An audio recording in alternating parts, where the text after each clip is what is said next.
One of the things that Nathalie and I are most excited about in bringing interference to Los Angeles, working with Track 16, the gallery, and working with Los Angeles Contemporary Exhibitions, LACE, on bringing the project here, is modding. The idea of modding comes from software where you modify or change something. If you think about interference, the physical structure as the hardware, the game rules are the software that run on that structure as people interact with it. So what we've asked our players to do is play the game and then think about new ways of playing the game. Think about new ways that they can modify it. To me, this is really exciting on a lot of levels. Games, in a sense, are the cultural form most connected to systems. And what I love about the idea of modding is that it changes your relationship to this notion of a design system. And I think it's important that people today not just see themselves as consumers of technology and networks of information, but you have to feel like you can intervene in those systems and make changes and customize them and think like a designer. What can I do to make this system better? We're filming this as our government is shut down, and that's an example of a system breakdown. There's a systemic failure. On a metaphorical level, the idea of modding interference, to me, speaks to this idea of intervening into systems and being playful with them, and by being playful, innovating. In architecture, modding comes when there is a strong social intent. A lot of social housing often provide a structure that's definitive and is given to the user, the final user, without possibility of changes.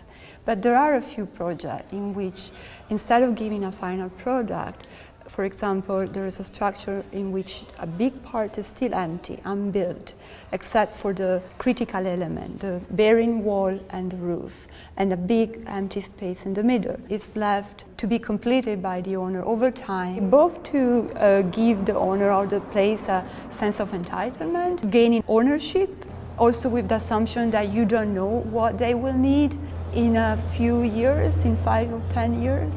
And I think this is a very interesting modern example in architecture. They do exist.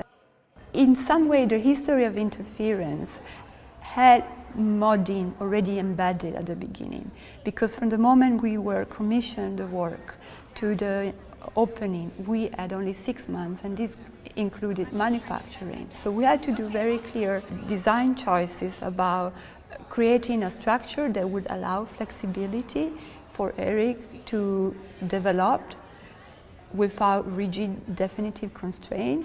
And of course, this has been a very tough design task in a way. In a sense, I had to develop the game design for the finished walls the way we're asking our players to do the same as their modding interference. As we move forward, the dividing line between producers and consumers is getting blurred.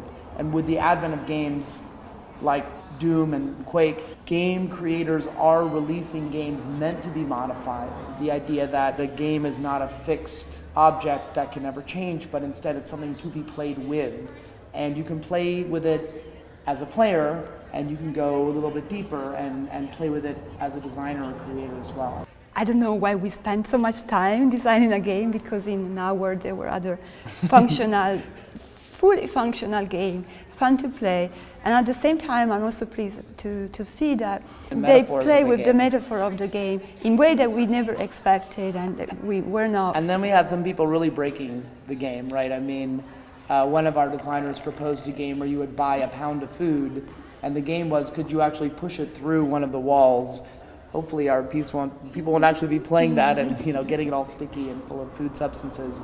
But it's an example of what we mean by play, right? Questioning the things that we normally don't question.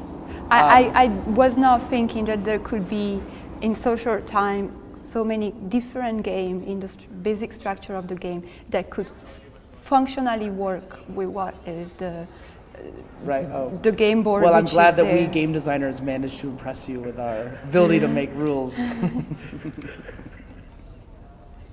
You're good.